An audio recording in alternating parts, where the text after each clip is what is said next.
శ్లోకంలో దేహి అని ప్రయోగించాడు. దేహం కలవాడిని దేహి అంటారు. ఎవరా దేహి అంటే జీవాత్మ. ఆ జీవాత్మకు ఈ దేహంలో బాల్య యవ్వన వార్ధక్యాలు అనేటువంటి 3 అవస్థలు కలుగుతున్నాయి. ఆ జీవాత్మకు అవస్థలు కలుగుతున్నాయి. శ్లోకంలో కౌమారం అని ప్రయోగించారు. అంటే కుమారుడి భావము అని అర్థం. బాల్యావస్థ అని తాత్పర్యం. ఆ 3 అవస్థలలో వరుసగా చూసుకుంటే మనం ఏ అవస్థ నశించినా ఆత్మ నశించటం లేదు. జీవాత్మ ఆత్మ నశిస్తుందా? లేదు కదా. బాల్యంలో ఒక మాదిరి ఇంత ఉండి తర్వాత ఇంత నశించిపోయి మళ్ళీ అట్లా వస్తుందా? లేదు కదా. అటా పోతూ ఉంటుంది అది. అంటే శరీరం ఇట్లా పెరిగిపోతూ ఉంటుంది. జీవాత్మ మాత్రం కనపడుతుంది. ఊరికే మీకు చూపిస్తున్న అంతేగాని ఆ జీవాత్మ ఎప్పటికీ కనపడుతుంది. కనపడనటువంటి ఆత్మ సర్వంతర్యామి, దేహంలో పూర్ణంగా ఉన్నది. డెత్ పాయింట్ అన్ని చోట్ల ఉన్నది ఏం చెప్పచ్చు, ఎక్కడైనా చెప్పచ్చు. టక్కని కింద పడిపోయి చక్కని కింద పడి చచ్చిపోయేవాళ్ళు చాలామంది ఉన్నారు. అంటే అక్కడ ఎగిరిపోతుంది జీవాత్మ, ఉండదు అక్కడ. అట్లా దేహమంతా ఆవరించింది, ప్రపంచమంతా ఆవరించినటువంటిది జీవాత్మ. అందుకని ఎట్లయినా కావచ్చు అది. అట్లా బాల్యం వచ్చిపోతుంది కదా. బాల్యం అట్లా కొన వరకు ఉండదు కదా. ఆత్మ అలాగనే ఉంటుంది. బాల్యం వచ్చినా అలాగా ఉంటుంది. యవ్వనం వచ్చిపోతుంది కదా, ఆత్మ అలాగే ఉంటుంది. యవ్వనం వచ్చినప్పటికీ కూడా ముసలితనం వచ్చిపోతుంది కదా, ఆత్మ అలాగే ఉంటుంది. పోదు. ముసలితనం వచ్చిందంటే ఆత్మ వదిలేసి వెళ్ళిపోదు. చిన్నప్పుడు బాగుండింది ఇది, ఈ శరీరం వదిలేసేయాలని వదలదు. వదులుతుంది, నిదానంగా వదులుతుంది, దాని ఇష్టం వదులుతుంది. ఈ అవస్థలు ఏమి పుట్టినా ఆత్మ పుట్టడం లేదు. అదే వచ్చింది అక్కడ. ఆత్మ పుట్టడమే లేదు. అది ఏమి పోయినా ఆత్మ పోవటం లేదు. అసలేమవుతుంది అంటే మార్పు చెందని ఆత్మకు 2, 3 అని ఇలా దశలు ప్రాప్తించడం చూస్తున్నాం మనం. మార్పు చెందనటువంటి ఈ ఆత్మకు మా ఆత్మ మార్పు చెందలేదు. 2, 3 అని ఇలా దశలు ప్రాప్తించడం మనమంతా ఆత్మకు చూస్తున్నాం అనే విధంగా చూస్తున్నాం. అదేవిధంగా ఆ మారని ఆత్మకు మరో దేహం ప్రాప్తిస్తుంది. అటువంటిది ఎప్పుడూ మారనటువంటిది అది. ఇంకొక శరీరానికి వెళ్ళి మళ్ళీ మారుతుంది అంతే. కర్మానుసారంగా పాపపుణ్యాలు ఆమె ఆ తర్వాత చెప్పుకుందాం. మనం ముందు వస్తాయి. మన గురుదేవుడు చెప్పకుండాడు, తర్వాత చెప్తాం. దీన్ని అర్థం చేసుకోండి. మొదట ఇక్కడ జీవాత్మ స్థితిని, ఆత్మస్థితిని విచారాన్ని తెలుసుకుంటున్నాం మేము. అంటే దీనికి అవస్థలు లేనే లేవు, మారదు. ఇది ముసలితనము లేదు, పిల్లతనము లేదు, యవ్వనము లేదు, ఏదీ లేదు. అట్లనే శరీరం వదిలేసిన తర్వాత కూడా చచ్చిపోతుంది. ఇది తెలుసుకున్న బుద్ధివంతుడు మోహం చెందడు. అంతే, వెళ్ళిపోయింది అక్కడి నుంచి అంతే అని శ్రీకృష్ణ పరమాత్మ. కొంతమంది మహాత్ములైనటువంటి వాళ్ళు ఎవరైనా చచ్చిపోతే కంట్లో నీళ్లు పెట్టినా పెట్టరు. మనకు వాళ్ళ మీద కోపం వస్తుంది కూడా. కొంచెం కూడా దయలేదు. ఏం దయ? దాన్ని పట్టుకొని ఏం చేసేది? శ్రీకృష్ణ పరమాత్మ దృష్టాంతంతో సహా దాంతో చెప్పాడు. ఆత్మ నిత్యము అని తెలిసిన వాడికి ఆత్మ వినాశనమవుతుంది అనుకోవటానికి నిమిత్తమైన మోహం కలగకపోవచ్చు. అట్లా అనుకుంటే అట్లా కలగకపోవచ్చు. కానీ శీతము, ఉష్ణము, సుఖము, దుఃఖము అనే వాటి ప్రాప్తికి నిమిత్తమైన మోహము సుఖ వియోగానికి, దుఃఖ సంయోగానికి నిమిత్తమైన శోకాన్ని లోకంలో మనం చూస్తున్నాం కదా అనేటువంటి ప్రశ్న అర్జునుడికి కలగవచ్చు అని భగవంతుడు అనుమానించాడు.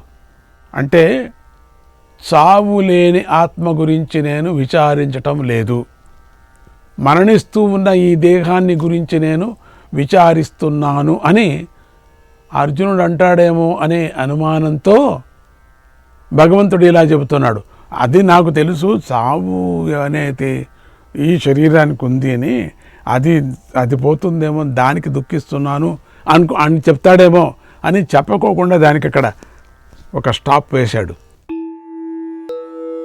మాత్రా స్పర్శాస్తు కౌంతేయ శీతోష్ణ సుఖ దుఃఖదాః ఆగమాపాయినో నిత్యాః తాం స్థితిక్షస్వ భారత.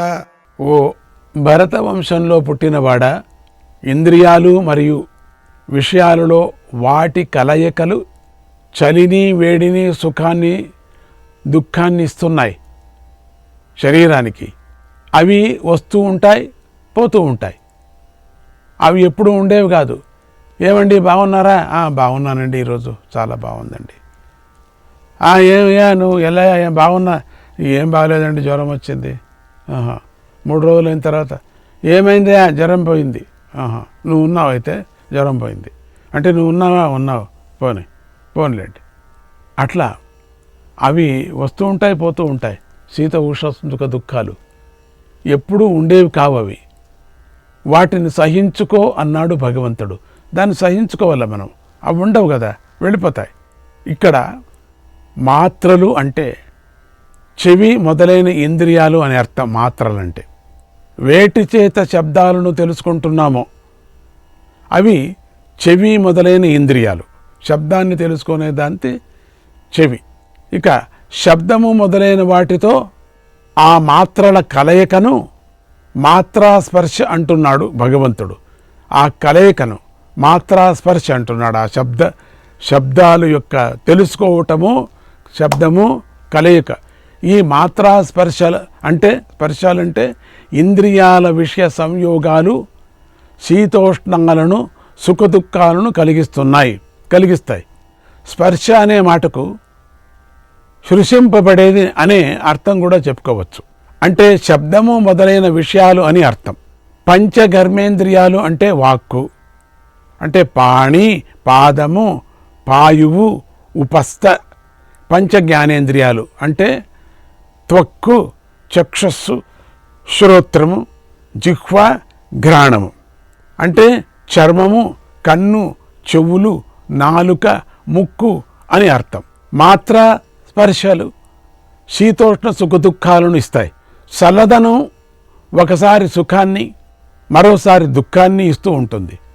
అలాగే వేడి కూడా ఒకసారి సుఖంగాను, మరొకసారి దుఃఖంగాను ఉంటుంది. ఒకసారి చల్లదనం శరీరానికి తగిలితే సుఖంగా ఉంటుంది, ఓపారి దుఃఖం అవుతుంది. నువ్వు శీత జ్వరం వచ్చినప్పుడు ఒక చల్లదనం స్నానం చేయి చూస్తావు, చేయలేవు. అప్పుడు నీకు ఉడుకునీళ్ళు హాయిగా అనిపిస్తుంది. అట్లనే బాగా ఎండాకాలంలో వెళ్ళి ఉడుకునీళ్ళు స్నానం చేయి, అది దుఃఖం ఇస్తుంది. అది ఒకప్పుడు సుఖం, ఒకప్పుడు దుఃఖం. ఒకప్పుడు శీత సుఖం, ఒకప్పుడు ఈ వేడి సుఖం, దుఃఖము ఇట్లా ఇస్తూ ఉంటుంది. అంతే సుఖ దుఃఖాలు మాత్రం ఎప్పుడూ ఒకే రకంగా ఉంటాయి. సుఖ దుఃఖాలు అవి దాన్ని వేరువేరే విధానాలతో మనం సుఖ దుఃఖాలు అంటున్నాం, కానీ సుఖ దుఃఖాలు ఒకే రకంగా ఉంటాయి. ఆ వేడి నీళ్ళు ఏమి సుఖంగా ఉందా ఈరోజు? ఆ వేడి సుఖ దుఃఖాలు ఇంత సుఖము దుఃఖం అంటున్నాం, ఒకే రకంగా ఉంటాయి, ఎప్పుడూ ఒకే రకంగా ఉంటాయి. వాటిలో మార్పు ఉండదు. కనుకనే వాటికంటే వేరేగా శీతోష్ణాలను భగవంతుడు చెప్పాడు.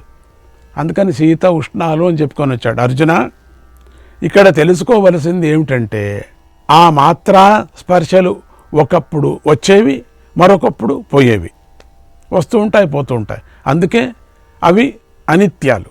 కనుకనే చెబుతున్నాను, ఆ శీతోష్ణాదులను సహించుకో.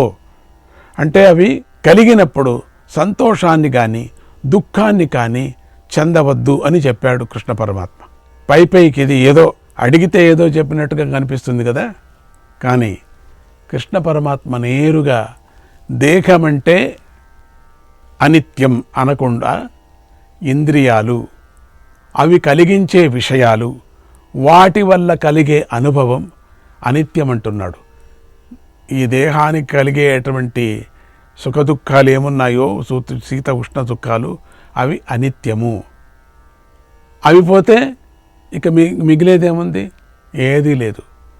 అప్పుడు దేహం అనిత్యమని చెప్పినట్టే అవుతుంది కదా. దేహం కూడా అనిత్యమే కదా. దేహానికి వచ్చిపోయాయి, దేహం కూడా వచ్చిపోయేదే కదా, చెప్పినట్టే అవుతుంది కదా. అందుకే తెలివిగా కృష్ణుడు ఇలా చెప్తున్నాడు. కృష్ణ, నువ్వు చెప్పింది బాగానే ఉంది. చలి, వేడి అనేవి మనం అనుకుంటే కలిగేవి, మనం అనుకోకపోతే అవేవి కాదు కదా. అవి తమంతట తాము కలుగుతూ ఉంటాయి కదా. వాటిని ఎందుకు సహించాలి? అలా సహించటం వల్ల ఏమి ప్రయోజనం పలుకుతుంది? నువ్వు అంటావేమో, చెబుతాను విను అని మళ్ళీ ఇక్కడ కృష్ణుడు చెబుతున్నాడు. యం హిన వ్యథయం త్యేతే పురుషం పురుషర్షభ సమదుఃఖ సుఖం ధీరం సోమృతత్వాయ కల్పతే. ఓ పురుషశ్రేష్ఠ, శీతము ఉష్ణము మొదలైనవి ఎవరిని బాధించవో, ఎవడు దుఃఖములోనూ సుఖంలోనూ సమంగా ఉంటాడో అటువంటి నిత్యానిత్య వస్తు వివేకం కలవాడు మోక్షానికి సమర్థుడవుతాడు అని భగవంతుడు అంటున్నాడు.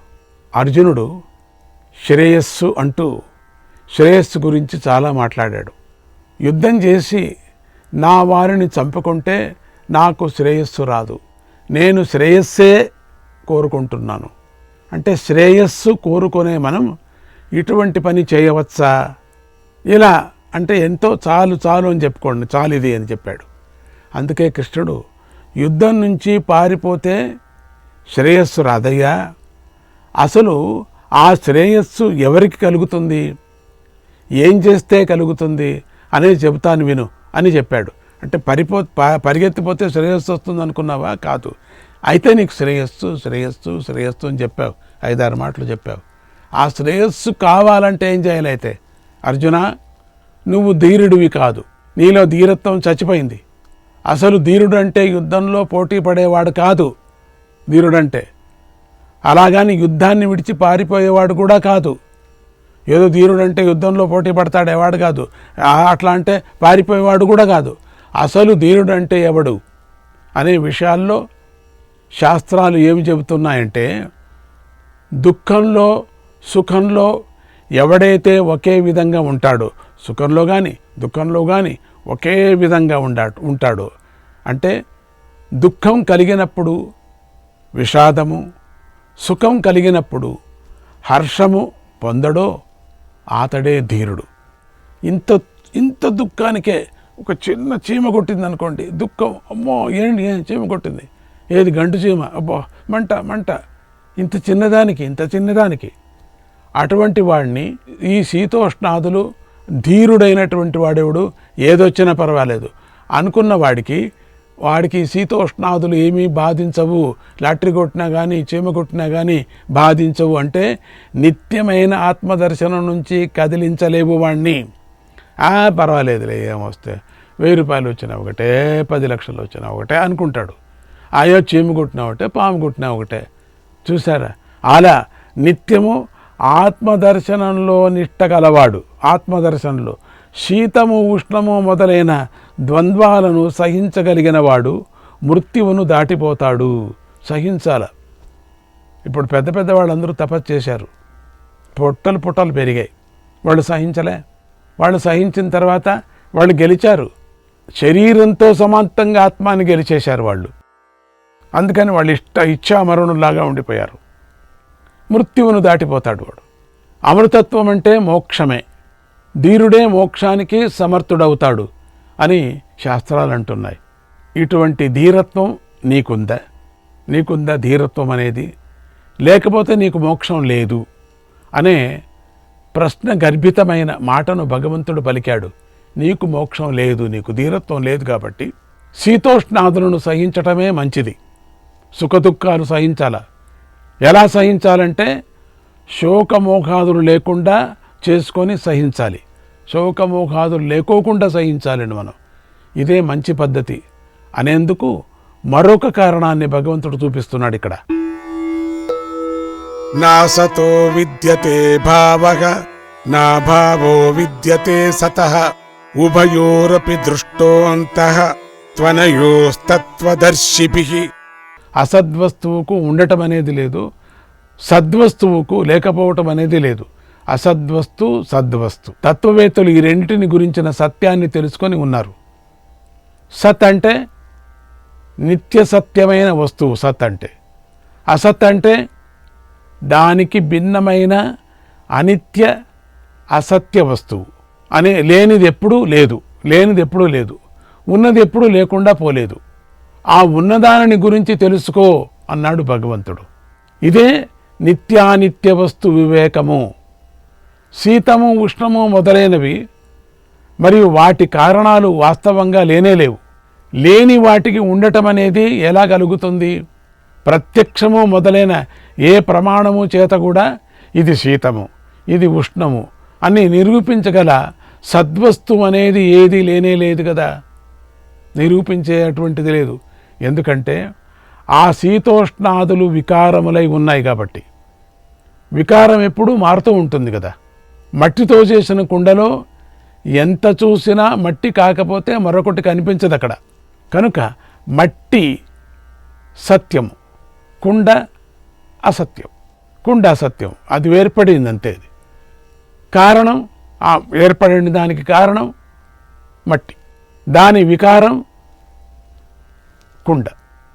ప్రపంచంలో అన్ని వికారాలు ఇటువంటివే కదా. వికారాలు ఉండిందంతా వికారమేది. శరీరం కూడా ఒక వికారమే. ఏది చూసినా ఒక వికారంగా ఉంటుంది. ఏ కార్యమైనా కారణం కంటే వేరుగా లేదు కనుక అన్నీ అసత్యాలే. ఇదంతా అసత్యమే. కుండ సత్యమే కదా. మట్టి సత్యమే, కుండ అసత్యం. ఇంకోటి ఏదో ఇంకొక రాతి ఇంకొక మాదిరి అయింది, ఇంకొక మాదిరి రూపం తెరుచుకుంది. ఎన్ని రూపాలు తీసుకున్నప్పటికి కూడా అవన్నీ కూడా ఏమైతాయి? అవన్నీ అసత్యమే. సత్యమేది? ఇక్కడ మట్టే, ఆ రూపం తీసుకుంది మట్టే, ఇంక బొమ్మ రూపం తీసుకుంది మట్టే, కుండ రూపం తీసుకుంది మట్టే, మరి గ్లాసు రూపం తీసుకుంది మట్టే. మట్టి మట్టి మట్టి మట్టి మట్టి మట్టి ఆకారాలన్నీ తీసుకున్నాయి. మగోడు, చిన్నోడు, పెద్దోడు, ఆడోళ్ళు, పులి, మేక, తోక, ఇట్లా ఈ వికారాలు అన్నీ కూడా. కారణం ఒకటే సత్యమైనది. దీంట్లో కారణం ఒకటి మాత్రమే సత్యమైంది. ఎందుకంటే ప్రధ్వంసమైన తరువాత తయారైనవి అవేవి కూడా ఉండవు, ధ్వంసమైన తర్వాత. కానీ తయారు అవ్వటానికి కారణమైన వస్తువు మాత్రం ఉంటుంది. కుండ పగిలిపోయింది, అవునా? అయ్యో కుండ పగిలిపోయింది. ఏది కుండ? కుండ పగిలిపోయింది. దేంతో తయారైన కుండ? మట్టి. మట్టి మాత్రం ఉంది అక్కడ. కుండ లేదు, గ్లాస్ లేదు, బొమ్మ లేదు. తయారైపోయింది అంతే, పగిలిపోయింది అంతే. అది ఏది? వాడు శరీరం లేదు, కాలిపోయింది. బూడి చేశాం, మట్టిలో కరిగిపోయింది. అది లేదు. అది అంటే వాడు నాశనం లేనివాడు. వాడికి కారణమైనటువంటి శరీరం నాశనం అయిపోయింది. ఈ కారణానికి మరొక కారణం, ఆ కారణానికి ఇంకొక కారణం అని చెబుతూ అంతా అసత్యమే అనేందుకు లేదు.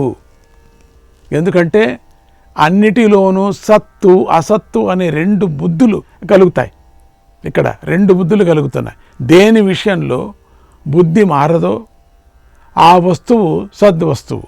దేని విషయంలో బుద్ధి మారుతుందో అది ఆ అసద్వస్తువు.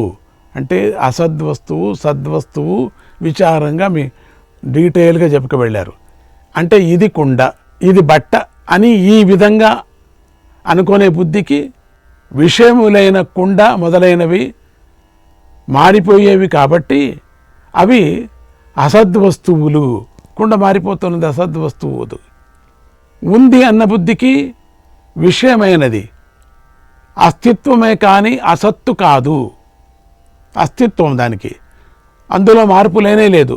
అస్తిత్వం అలాగే ఉంటుంది. ఇది దేహము మొదలైన వాటి శీతోష్ణము మొదలైన ద్వంద్వాలు, వాటి కారణాలు ఇవన్నీ అసత్యాలు. అంటే అవి ఉండటం అనేది లేనే లేదు. అదేవిధంగా సత్తైన ఆత్మ ఉండకపోవటం అనేది లేనే లేదు. ఎందుకంటే అది అంతటా చలించకుండా ఉండేది. ఈ విధంగా ఆత్మానాత్మల సదసత్తుల నిర్ణయం చేశారు. ఎవరు చేశారు అంటే తత్వం తెలిసిన వారు. ఏమని నిర్ణయం చేశారు అంటే ఉన్నది ఉన్నదని, లేనిది లేనిదని నిర్ణయించారు. తత్ అనేది సర్వనామం. సర్వం బ్రహ్మమే కనుక దానిని తత్ అంటారు. శ్రీకృష్ణాయ పరమాత్మనే నమః.